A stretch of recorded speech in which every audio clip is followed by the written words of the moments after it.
Today we're going to do forms. Now this is actually going to be a two-part video. The first part's going to be the form itself, and then the second part is the action, like how to get that form to do something. So what I'm going to be referencing is W3 Schools. Once again, I highly recommend this as a resource. This is a great way to just find out how things are laid out. If I use it on myself, if I'm trying to figure out how to do something in CSS and I can't remember the correct format, or if I'm looking at forms and I'm trying to remember what the correct format is for a form, that sort of thing. So we're going to be actually using the forms, which tells you how to do the form itself. And then we're going to be looking at the CSS for forms as well. So this tells us how we can actually modify the form and do formatting for the form to make it look nicer. Because by default, the form doesn't look that awesome. It's pretty plain. Okay, so I've got something drawn up here for get in touch. I'm going to go ahead and zoom in on this, maybe. There we go. So I've got some text. I've got some fields to fill in. I am going to be doing text fields, a radio button, and a text area. Other key elements to the forms are a drop down or a select, and there's also a checkbox. I'm not going to cover that in this video. It is in this HTML forms. We can look at it. If you understand how to start the one, you should be able to do the others without much of a problem. So let's get started. First things first, though, is let's go to GitHub and make sure that we have our latest code. Now I can see this was fetched 5 minutes ago. I'm going to go ahead and click fetch. I'm good, but I'm on Google Fonts branch. I need to be on the master branch because I'm not working on Google Fonts now. If we follow the GitHub Workflow, which I actually have up on another browser here. Let me bring this over here real quick. So the GitHub Workflow is, the first one is create a branch. And then the second one is you add your commits. So this is when you're working on your branch and you do your commits. You create a pull request. Then there's a discussion. Now, obviously, this is for a larger group where people are doing code for applications, perhaps.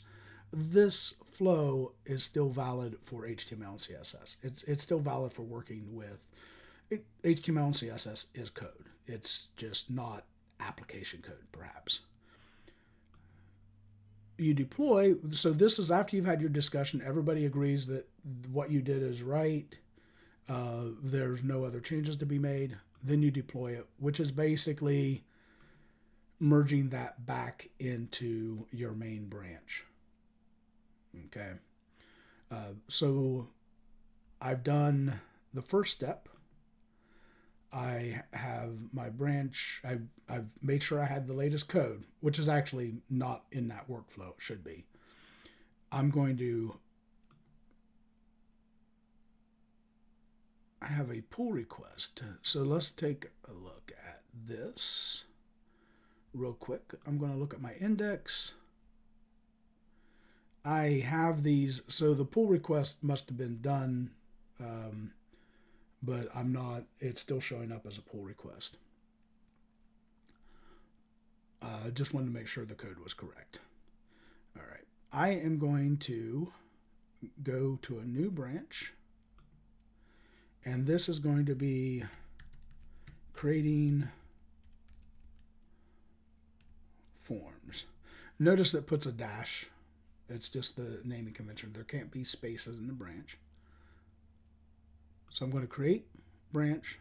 Now I'm working on that branch. And I'm going to go back.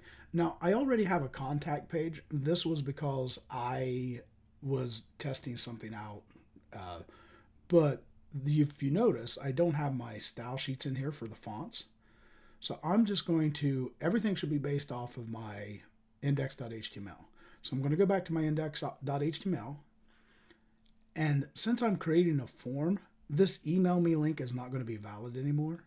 But I know I'm going to create a contact.html. So I'm going to change this href instead of a mail to.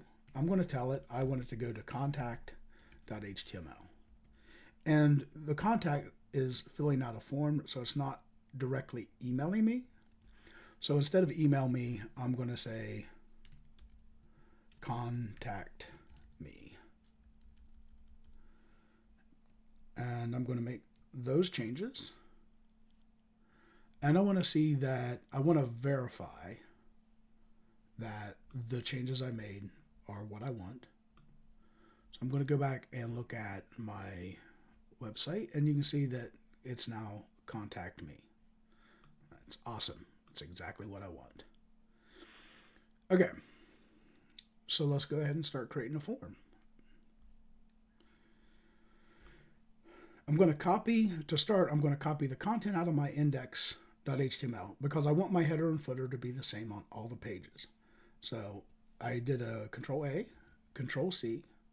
I'm going to go to my contact page. I'm going to hit Control A so I select everything, and I'm going to do Command A, Command C, Command V, paste everything. And since I have this main section is my index, I'm going to go ahead and take care of, I'm just going to delete this because I want is my main and my section. And this is now going to be, instead of sample portfolio homepage, this is going to be sample portfolio contact page. And let's start the form. The way the form works is you have form, you have action, and action is what the form does when you click the submit button. Right now we don't have an action, so we're just going to put a blank action. And method is going to be post. If we do a get, there are some limitations, so we actually want to use post. If you want to see the actual reasoning behind it, it's down here. When to use post and when to use get. If you use get, you end up with something like this real long URL. Post hides all that stuff, and post has no size limitations. So you can send, if you want a text box where somebody could put a lot of data in, you have that ability where a get does have an actual limit of data. So it's possible that somebody could go past that and you would lose what they're sending you. And so we'll close that, and then let's close the form so everything stays lined up. And let's go back and reference our Figma diagram real quick. Well, you notice we have 2 paragraphs up here, and then we start the form. So let's go ahead and take care of the text first. There's nothing saying that we can't put the content, that paragraph, inside of the form, but really best practices would dictate that extra content should be outside of the form. So we'll do a paragraph. And it was interested in working together, question mark, end of paragraph. We'll start another one. Tell me a little about your project and maybe we can collaborate. And of course, since I'm excited, it's exclamation mark. Should do like 3 because this is super exciting. Let's make sure I have this text correctly. So, interested in working together. And then tell me a little bit about your project and let's see what we can collaborate on. So I don't have that exactly correct. Tell me a little bit about your project and let's see what we can collaborate. And let's see what we can collaborate on. So our text is right. I'm going to go ahead and save this. Refresh the page. Actually, this is the index page, so we don't really need, it's not going to be there. But we do have the contact now, so we can click on this contact me. And now we have interested in working together. Tell me a little bit about your project. All we need now is the form. So the text area is the most common of forms. The most common aspect of forms is input of type text. So we do that with input type equals text, value equals first name. And now I'm going to double check this because this is the reason why I use W3 as a resource. Don't always get everything correct. So I'm going to go back and look at HTML forms. And this very first example is input. So we have input type radio or text, radio, and submit. So input type of text, input type equals text, name equals first name. So with putting that value in there, that's going to put the value in the text box. It's not necessarily what I want. And then name equals first, we'll just say F name. First name, F name. The name is what comes across to the script or whatever you're sending the form to. That's what it comes across labeled as. This value is going to put that content in the form itself. So I'm going to save this, go back, refresh, and see that first name. So if you wanted to suggest something, you could put that in there. There's some issues with usability when you do that. So it's not always a suggested thing. And notice that we don't have a label outside of this. We just have this empty box. It doesn't tell anybody anything about it. So to get that label, we do first name. Now the next problem with this is going to be that is all, it's on a separate line in your code, but it's going to show up as a single line on your page. Now, that's not how we want it to lay out. Now, we could do this BR, but that's kind of, it could change how, like if you want it to change how it's laid out when you go to a desktop version, that BR is going to break things. So let's do something like span class equals form label.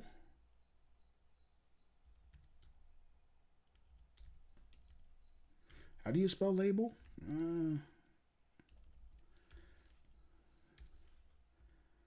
And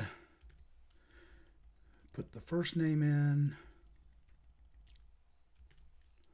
and then close the span tag. And what this is going to let us do is, in the mobile, it'll let us make this as a block so it creates a separate line. And then for the larger screens, we can let it stay as an inline element so that it spaces nicely. Now we've got first name, last name. We have like 4 of these fields. So I'm going to cheat. I'm going to paste this 4 times. First name, last name, email address, phone number. So let's go ahead and change his last name. I'm going to get rid of these values because I don't want the field pre-entered. So let's get rid of values.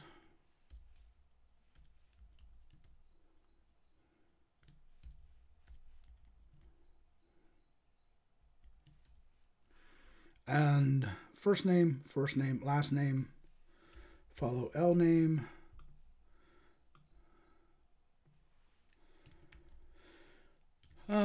Phone number,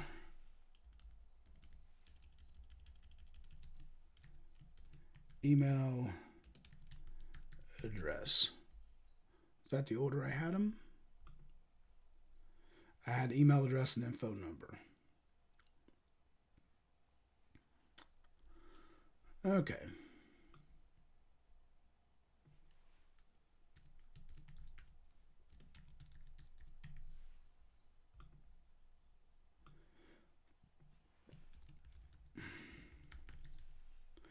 And then we need to label these. So name is, we'll just say email,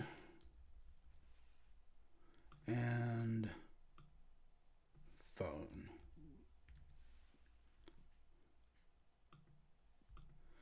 Okay, so now we have, let's save this, go back, take a look at our page. Oh, awesome, right? That's really usable. So let's go ahead and do some quick CSS to take care of this. Once again, this is a copy of the index page. So everything's going to be in the style sheet. So I can go back up here to the style sheet, and all this is in the main content style. And if we wanted to label this further, we could say formats or styling for forms.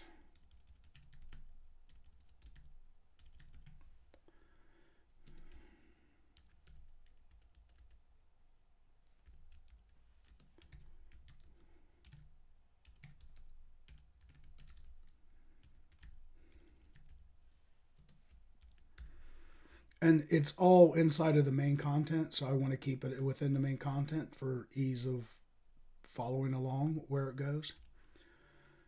If we really wanted to be, if we wanted to split things off, we could actually create a separate style sheet for forms and attach that to this page. There's good and bad aspects to that. We're going to keep everything in one style sheet for right now.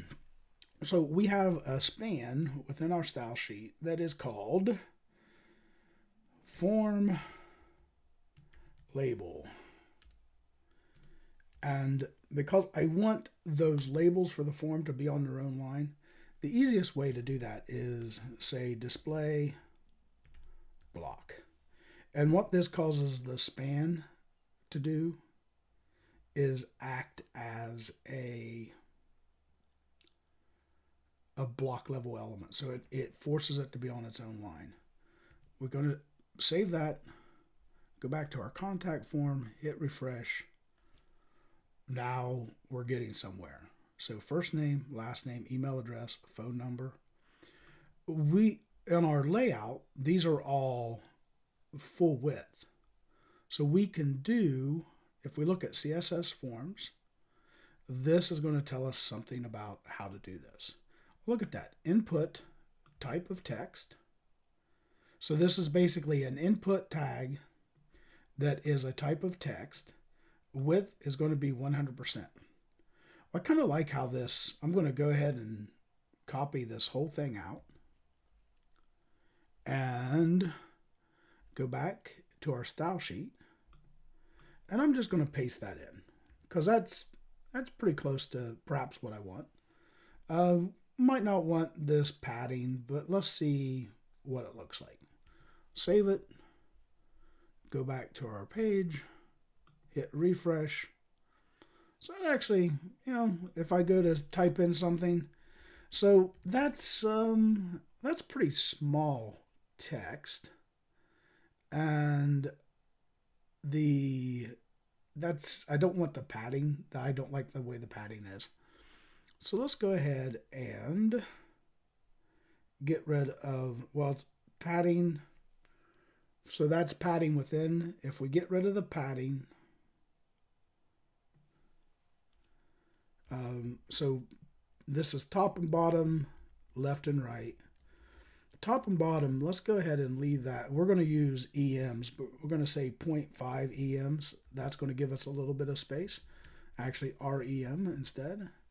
And I want 0 for the padding left and right. Let's save it. Refresh. Okay, so maybe I need a little bit of padding. Certainly don't need as much as I had. So let's try 0.25 REM. And that should give us basically a quarter of whatever the font size is. Go in, refresh again. That looks reasonable. Now something I'm curious about is that's a really small font size, and I don't know why it's that small. So let's see if we can do font size 1 REM. And that should basically put us to the size of everything else on this page. Refresh. That looks much better. I like that. Okay, so we got our styling, we got our input, and that's going to be effective for everything. So everything I put in is going to look the same. So that's a good thing. That looks right. So now we need to do our radio button and our text area. So radio buttons are unique in that it's input type equals radio, name equals. Now since this is preferred, let's just do call it preferred. Name equals preferred. And this is going to give us just a dot. It's not going to tell us anything at all, which is awesome, right? It's so useful. Input type equals radio. And the way you get multiple radio buttons, only one can be selected at a time. So the way you do this is you do radio and name equals, and you give it the same name. And what this is going to do, I'm going to go ahead and actually save this real quick and refresh. So yeah, see, I've got 2 buttons. It doesn't do anything. I mean, you don't know what it's for. You don't know what it's about. Nothing at all. What the advantage of radio buttons is only one can be checked at a time. And for that to happen, the name has to equal the same. So if I did this preferred 1, saved it, went back and refreshed this page, I could have both of these checked at the same time. So they have to be the same name for them to be effective as a radio button. In our design, we have the radio button and then the name next to it. And we have the preferred contact as part of this, is the label for it. So let's go ahead. We'll do, let me see here. We'll copy this. Since it's a form label, we'll say preferred contact. And actually, it should be preferred contact method. And then with this, we actually do want everything right after it. So we want it to display in line. So we could do, and let's correct this. So the first one was email. I know on the Figma we have phone and then email. So email and then phone. Okay. Well, this isn't going to be exactly how we want it to be. So I'm going to save this, but we can see the steps, the progression here. So email and phone. Now the way this is set up is, if you imagine, this is the center of the document. So I've split this so it's half and half. And we can do that with, we'll have to just wrap these. So I'm going to create a span class equals one of two columns. I know this is a silly naming, but it will help in the future. And we'll close the span. Close the span. And then I'm going to wrap the second label in the same thing.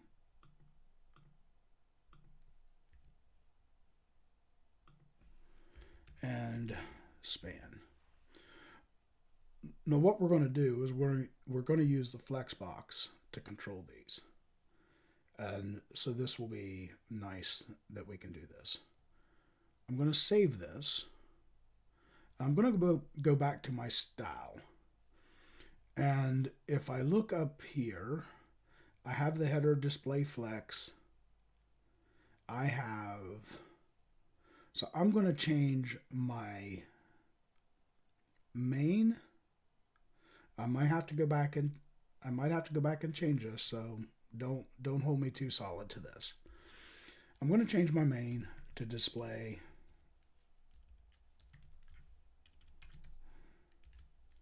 flex.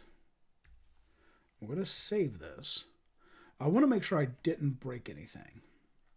So I'm going to refresh this. Nothing's really changed. I got my email on my phone. There's nothing of that has changed. I can use this and I go to home. That's something else I got to correct. I don't have these linked. I know that this is index sample portfolio,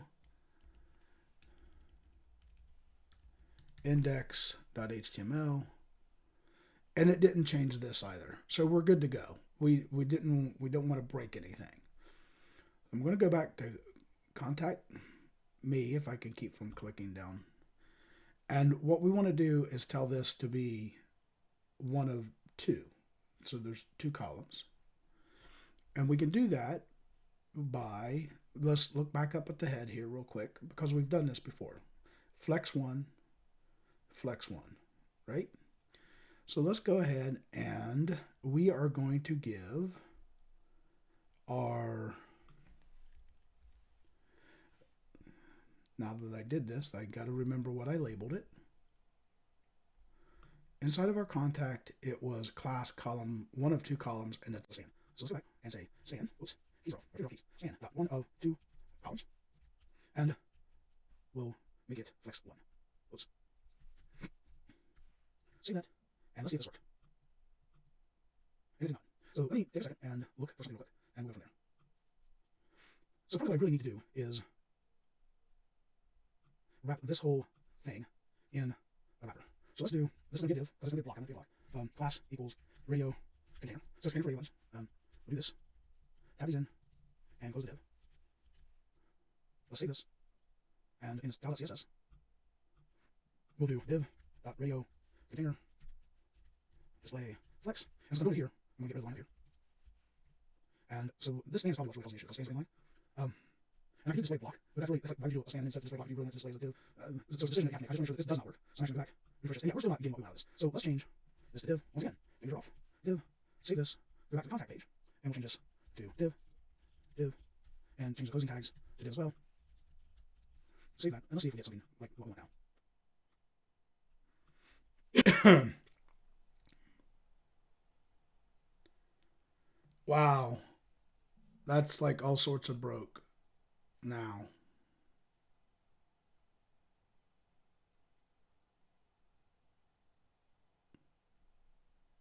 Yeah, let's go back down and focus on the mobile device. So the reason why this is breaking is well, I'm not real sure. Let's take a look at this real quick. This probably has to do with the style sheet in the media query because now I am telling it to be a flex in the media query. And so it's treating this as a container, it's treating this as a container, and it's trying to split it into 3 parts. This is not at all going the way I want it to. So this will be fun. Okay. Let's go back down a size so that we get this laying back out the way we want it to. We're focusing on mobile. And I'm going to bring up the Google developer tools. And I want to see how this is getting applied. So I'm looking in the section, looking in the form, div, radio container, display a flex, div, class of 1 of 2 columns,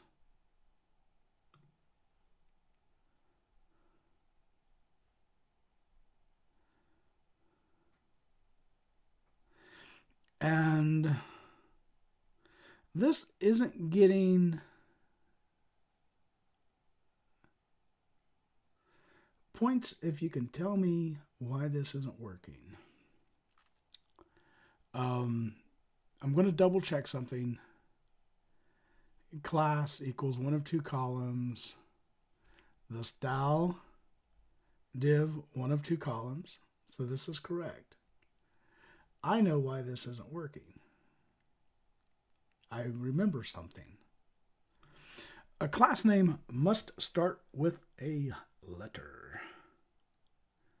So let's just change this to 2 column. And save this. Because that's really what it's going to be. It's 2 columns. And let's change this to 2 columns. And this to 2 columns. Save it. Go back. Refresh. All right. So this is a prime example of why it's good to have reference materials. I forget things. And this is going to be a really long video by the time I get done with it. I apologize. But it's important. It's something I forgot. You can't start a class with a number. So changing it to 2 columns, that probably would have worked like 15 tries ago. But it's okay leaving it as a div. It won't hurt anything. And this will work. The email and the phone are a little bit close. So what we might want to do is give it some space. But let's go ahead and get through the text area, and then we'll worry about the rest of it. All right. So we have, let's go ahead and copy one of these. I'm just doing my best to save some typing.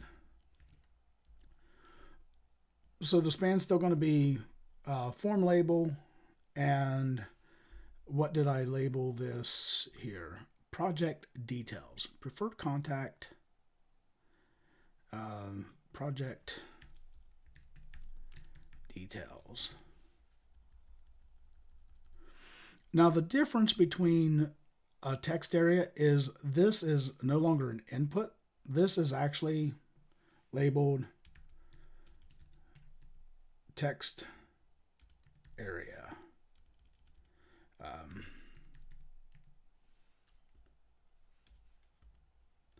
And it has a name, details, and the strange thing about this one is it has a closing tag. And it's not showing up, so I think I have this labeled incorrectly. Let's take a look. Text in radio, submit, action, target, name, grouping, and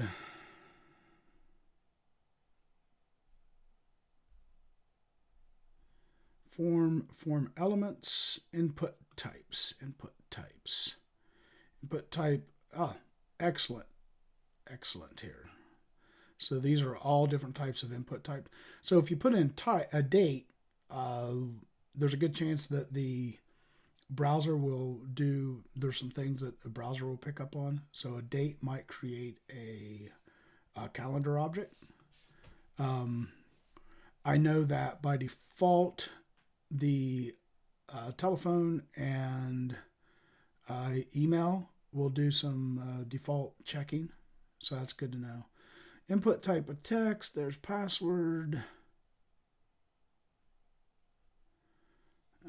Reset. Button. Yeah.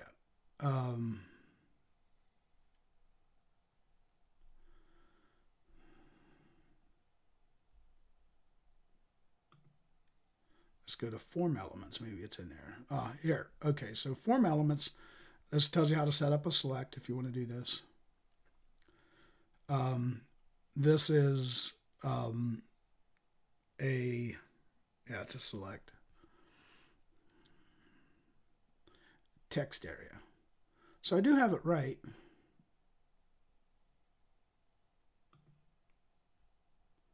Name, rows, columns.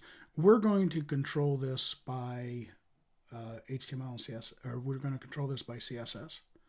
So we're not going to define it within the HTML. So text area details, and it has a closing tag. So it threw me off a little bit because it didn't automatically, it didn't seem to recognize it. It threw me off a little bit. So name is message, and okay, that should work. And while we're at it, I'm going to go ahead and add. Since we've done this radio content and we have the two columns, we're going to reuse this. But this is going to be, instead of radio container, this is going to be button container. And two columns, input type.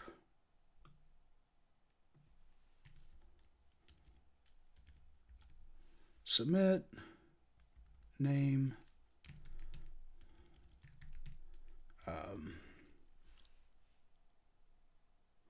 what did I have it named? So we have send and cancel.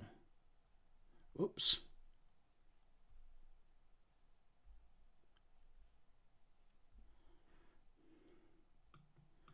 Name is send.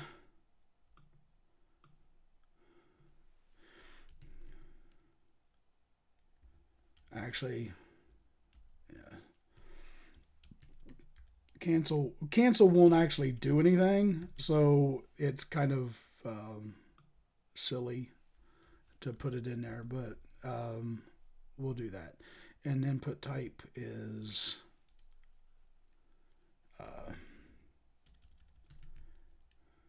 cancel.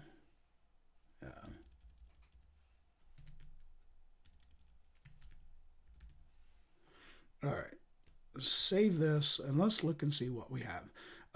This button container, before I go back, before I do that though, button container, I need, so div radio container, div button container are both display flex. Save it, and let's look and see what we have. So project details is really small, but it has the nice where you can add it in. That's nice. And then we have submit, and we have submit, which does absolutely nothing for the individual. So the input type of submit, name is send. That's what gets sent to the script. Value is what shows up on the button. So we'll do send, and value equals cancel. Save these. go back. So now we have send and cancel. I kind of want these centered. So that's something that we can do in the style sheet. And what we can do is, in this case, it makes sense to have these as two separate rows now, because we want different displays based on what container they're in. So button, container, text, align, center. And so this works because we have already got the display flex here. And now we're going to tell it that we want all the text align center. Save it, go back, refresh, and now we have the two buttons that are centered. These look small, so let's do, we may have to do this slightly different. Font size 1 EM.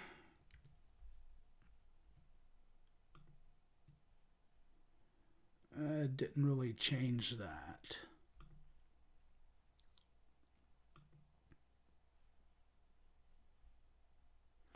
I'm looking here to see font size. Yeah, font size is 11 pixels. That's just not right.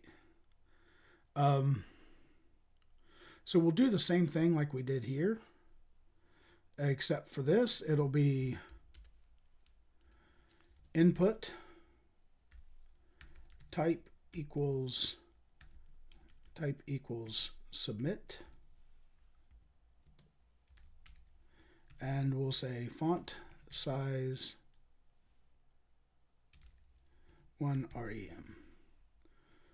Since this font size didn't work, we'll get rid of it, save, and refresh. If we look at the button now, should, well, it's larger, but it's still not the right size.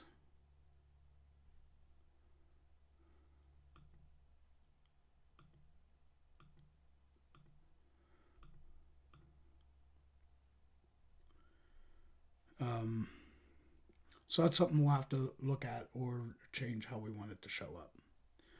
All right, the last thing we have left is the project details. So in this, what we can do is the text area, technically the submit is below the text area, so depending on how you want to approach this, this is getting out of order for the organization. But we're going to do it this way. Text area width 100%. And since I can't remember particularly how to do this, I'm going to go back to the CSS Forms, and I'm going to search for text area, styling text areas. So width 100%. I want to know, so they have the height, and we want the font size to be in here. So let's just say width 100%, font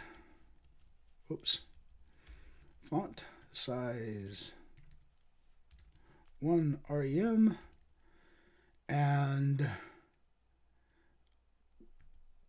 height of, so we want this to be, let's say 5 column or 5 rows. So if we do 5 REM, we'll give it 6 just because there'll be spacing between the rows. Let's do 6, save it. Let's go back and look.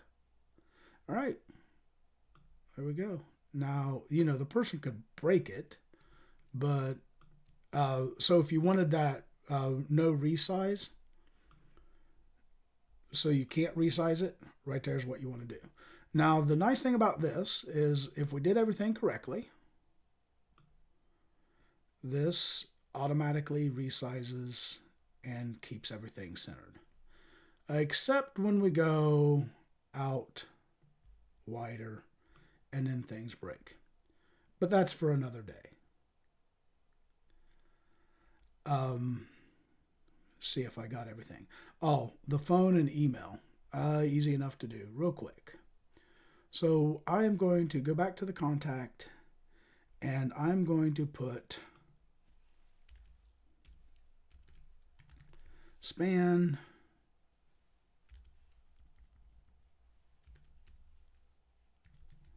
around these. And since I don't want to affect everything, I'm going to be very particular about my CSS on this. Span, not spam. And I'm going to say radio container div span. So basically this is saying that the span's within the radio container. And I just want to add a little bit of spacing between the radio button itself and the text.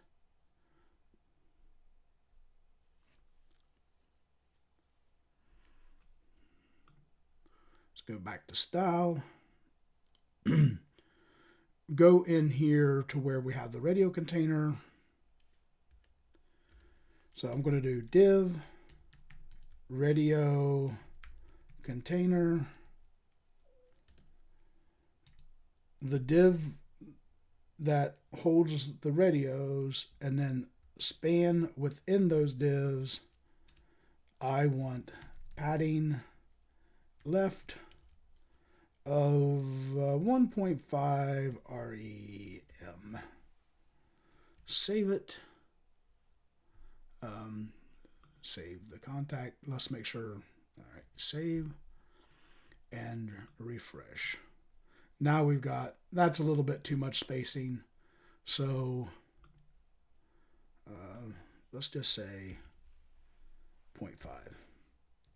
Save. And it looks a little bit better. Okay. Have a wonderful day. Hope this helped. It's extremely long. I apologize in advance, but there's a lot of things.